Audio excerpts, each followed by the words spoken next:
I don't want a tripod. Here's how I vlog with just my phone. You plotting a siege. I put up on my walls. And I just have anything. I suffer by myself. So the thing is, I did with this little common color, so I'm there you go. Will look like it. First up, we have equipment. Like I said, I don't use expensive equipment because I don't think you really need them, especially when you're first starting your channel. This is the equipment I currently use for filming my videos. The camera I use is the camera of the iPhone 13, and I just have this phone stand which I do use once in a while to like hold my phone up. You don't really need it, but I do have it, so I'm just using it anyway. I sometimes use this camera. I've used it like once in my previous vlog. Again, you don't really need this. I just had it with me, so I used it. And tripods. I don't own a tripod, like I said. So what I like to do is I stack up books or anything that's like tall and sturdy. We don't want any accidents. And I stack it to the height that I want. I like to put my phone stand on top. And for angles that need to be downward, I just put my phone up like this. It honestly just depends on what you're trying to film. One of the easiest ways to make a clip more interesting is to try various different angles. It makes it look like you know what you're doing. Moving on to the settings on your phone. I don't do that much editing on my phone, but here are some things that I do that honestly have a huge impact on how the video turns out. First up, exposure. Always keep your exposure on 0.7. It makes the video look brighter and a lot more aesthetic. Another thing you can also do with your phone is record time lapses for like study videos or cleaning videos. They're always so satisfying. Last thing I do, especially for pictures, is manually adjusting the settings on the gallery app of the phone. It's just a lot easier for me to do this on my phone than on my PC. Next up, here's something I don't really see that many people talking about, but it's something that we really shouldn't be ignoring when it comes to our videos. Exporting them.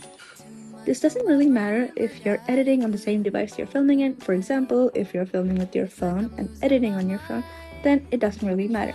But in my case, I edit on my PC while I take the videos on my phone. And exporting it means transporting the photos from my phone to the PC for editing. You might be thinking, well, that shouldn't be so hard, should it? Well, the thing is, if you do it wrong, the clarity will get completely messed up and it will look like you filmed it with a potato. And we do not want that. So there are various ways you can export it. For example, if you have two Apple devices, you can always AirDrop. But I don't edit on a MacBook, so I have to manually connect it. I use the charger that came with the phone and connect it with this little extender thing that I got with my headphones. Mind you, this won't really work if you don't have this extender thing. But another thing you can do is send it through Google Drive. So upload your videos onto a Google Drive and send the link to the device. Here are some common mistakes that I see people doing, which I've done a couple times, and it completely ruined the clarity of my videos.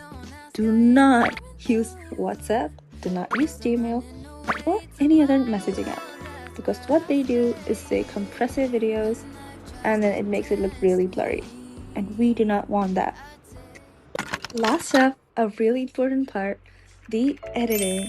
I would love to give you guys a more detailed video, but this is just going to be a quick summary of what I do to make my videos look more aesthetic. First up, I use Canva for editing.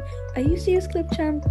It just made my entire video look really dull and I didn't like that, so I swapped using Canva even for my videos and my thumbnails. It's a free version because it has everything I need, but you can always use a pro version if that's what you would like. The fonts I use are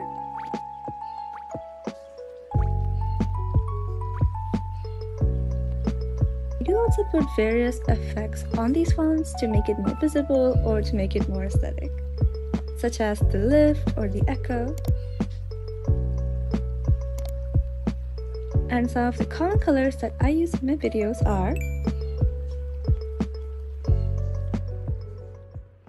All these tips are just a way to make your video better, but none of these will work if you don't upload that first video.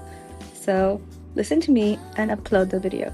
Even if it's not good, even if it's not perfect, just do it. Your first video is not meant to be perfect, but what we can do is learn from our mistakes and always become better. And if you do upload a video, please make sure to tag me and I'll be there to check your video out as well. With that, thank you so much for tuning into my podcast, video, whatever. And I'll see you guys next time. Bye-bye.